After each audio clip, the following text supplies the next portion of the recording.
Orphan Boy is trained to become the strongest swordsman with the power to multiply his physical strength. But suddenly the war ended, so he decided to revive the Demon Lord to fight him. In the midst of the Gaz Empire War, a young orphan boy named Toru was trained to be a soldier. With no family, he believed his purpose was to fight and delete as many people as he could. But one day, Toru met Jasmine, a kind-hearted traveling merchant. To Toru, she was like the big sister he never had, and her warm presence began to soften his heart. Jasmine didn't want Toru to join the war. Instead, she taught him that he could make the world a better place by helping others. But one dark night, a group of bandits attacked the convoy that Jasmine was traveling with. Toru rushed to help, but he was too late. He found Jasmine, and as she took her last breaths, she tried to comfort the heartbroken boy. This loss made Toru more determined than ever to join the war. However, just as he finished his training, the war came to an end. Suddenly, Toru's purpose in life simply disappeared. The once determined Toru found himself slipping into a lazy, aimless life, barely scraping by with the help of his adopted sister, Akari. On one fateful day, Toru was searching for food in the forest when an unexpected rustling in the bushes caught his attention. He couldn't believe his eyes when a girl named Chika emerged with a mysterious casket on her back. She was on a mission to reach his town but got lost. Eager for the chance of a meal, Toru promised he would guide Chika to her destination if she paid him with breakfast. Before they could depart, a unicorn burst into view. With no time to lose, Toru and Chika raced away from the beast. They leaped from a cliffs, splashing into a river below. As they caught their breath, Chika noticed Toru's arm was injured. She went through her medical supplies but to no avail. Toru considered surrendering because they couldn't escape from the unicorn. But Chika inspired him to search for a new purpose in life. Together, they resolved to face the unicorn and fight for their survival. Chika drew her magical sniper, and Toru prepared himself for the battle ahead. With a chant, he transformed, his hair changed color, and markings adorned his face, the result of his training. Toru leaped on top of it, but the unicorn drags him underwater. The unicorn manages to get to the surface into the air, and Chika unleashed a powerful spell, splitting the unicorn down the middle. Exhausted but triumphant, the duo arrived at the town. They went for a well-deserved breakfast when Akira approached and scolded Toru. As he explained what happened, Chika saw an opportunity to use the siblings' skills and offered Toru a job. Chika revealed the details of their mission. They were to sneak into the Lord's mansion and retrieve a valuable item. Under the cloak of night, the trio infiltrated the mansion. With a deft flick of his flat dagger, Toru unlatched the window, inadvertently stirring the Lord from his slumber in a distant chamber. The group paused for a moment to strategize their next move. Reluctant to reveal the nature of the item they were looking for, Chika cast a spell to pinpoint its location. As they stealthily navigated the mansion's first floor, Toru entered a room, only to be confronted by the Lord. Hearing the disturbance, Akari and Chika rushed to Toru's aid. The moment the Lord laid eyes on Chika, he halted his attack. Staring at her in disbelief, he started to freak out and accused Chika of being already dead.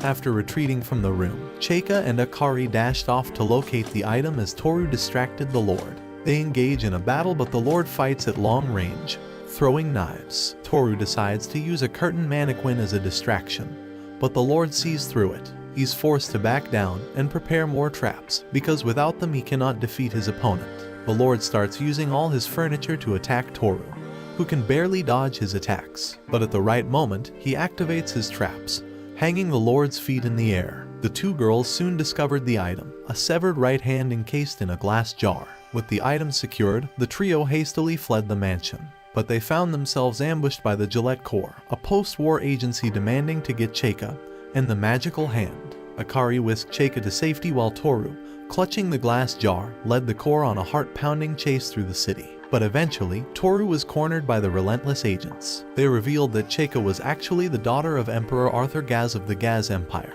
the infamous demon king who had perished in the war. To prevent his resurrection and another devastating war, the 8 heroes dismembered him. But Toru only saw it as something exciting. If war starts again, he will have the chance to fulfill his purpose in life. With the help of the girls, he managed to evade the pursuing agents. Chika then confided in Toru and Akari, sharing her mission to gather her father's remains, and the siblings agreed to aid Chika in her quest. Arriving at a new town, Toru covered the coffin in cloth as they looked for the next of the 8 heroes. While enjoying a meal, they learned that Dominica, a renowned dragoon cavalier and one of the 8 heroes, resided in the near forest. They contact Guy, Chika's informant, who gives them more information and led them to a hidden lake. where they discovered an abandoned magical vehicle to transport them to Dominica's location.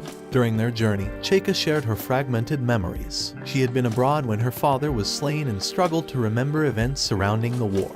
She only has memories from the past year. Suddenly, their path was blocked by Orthros, fearsome spell-casting hounds. Toru leaped from the vehicle to fight the beasts, allowing the girls to escape.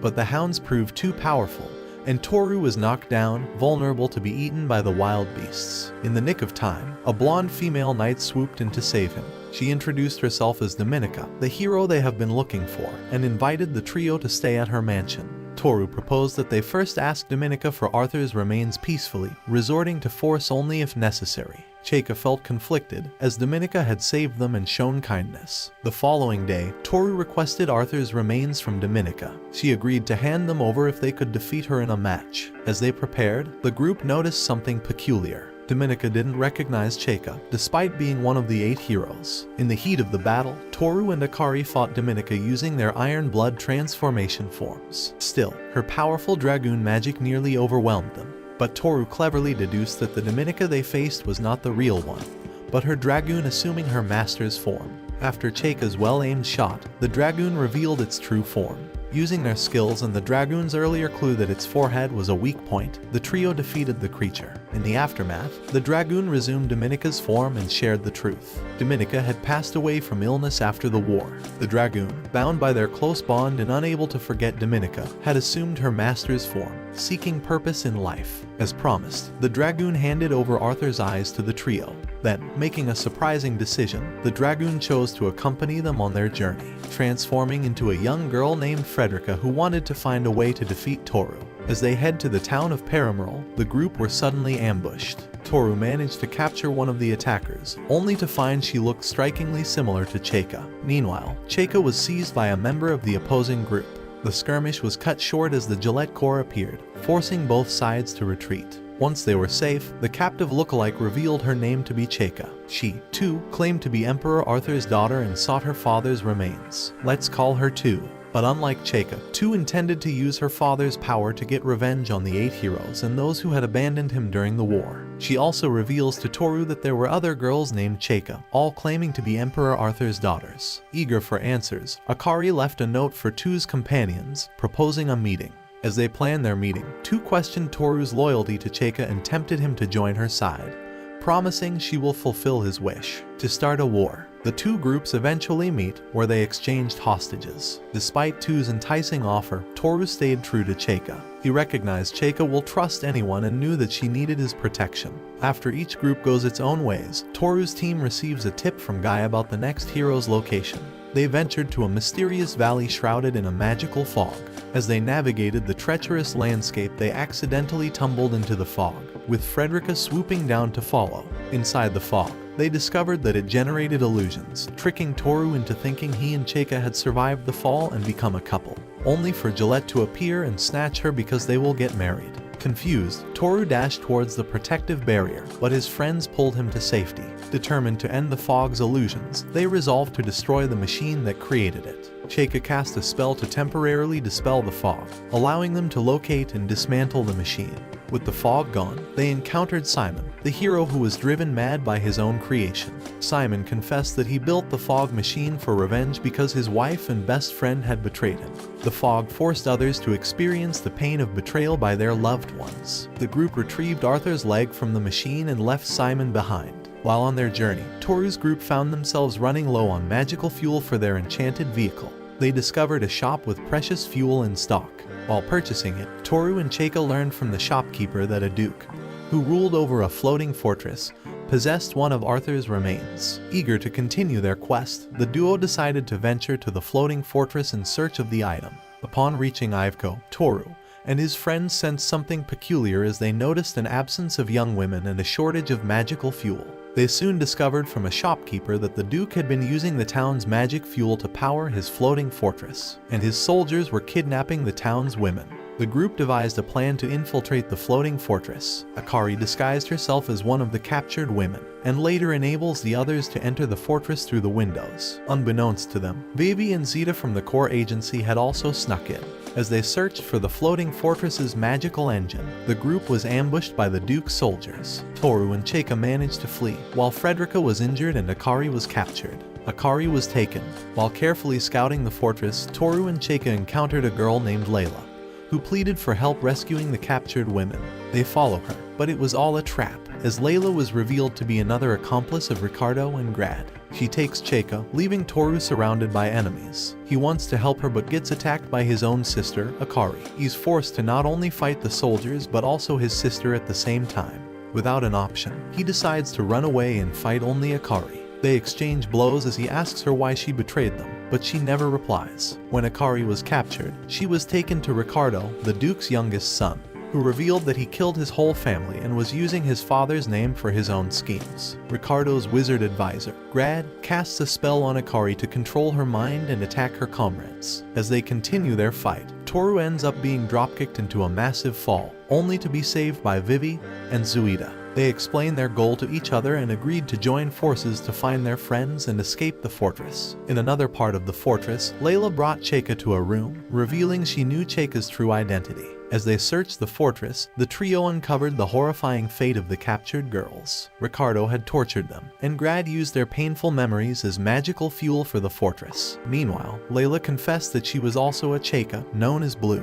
and divulged a terrible truth. None of the Chakas were the real Chaka Gaz. They had been created, given false memories of being Arthur's daughters, and programmed with the mission to gather Arthur's remains. Chaka refused to believe Layla, who explained that after learning the truth, she had chosen to help Ricardo to ignite a new war for vengeance. The trio decides to separate. Toru will rescue Chika while the two girls buy him time by fighting Akari. The girls give Akari a massive headshot, breaking up the mind control, and end up finding Frederica, who created a little girl's body to stay alive. Despite learning about her true origins, Chika decided to continue her quest for Arthur's remains. They split up to search the fortress, with Akari heading to the bridge where she defeated Grad, ending his control over his minions. Toru finally manages to find Chika, but he goes berserk when he sees Ricardo preparing to torture her by slicing her up. He engages against this sadistic kid, but he falls to the ground tired and injured from all the fights. As Ricardo is about to stab him, Toru cold-heartedly gets up and stabs him. The kid didn't even see it. He and Chika quickly get Arthur's leg and try to escape. Angered by Chika's decision to continue her quest, Layla shot Toru with a crossbow. As she prepared to shoot Chika, Guy distracted her, allowing Chika to fire back with her magical sniper. Chika saves Toru from drowning, and Frederica takes everyone away in her dragon form. Back at their vehicle, Chika shared her true origins and determination to continue her quest with her companions. They all agreed to help her, and together they set off toward their next destination. Watch this next video. See you on the next one.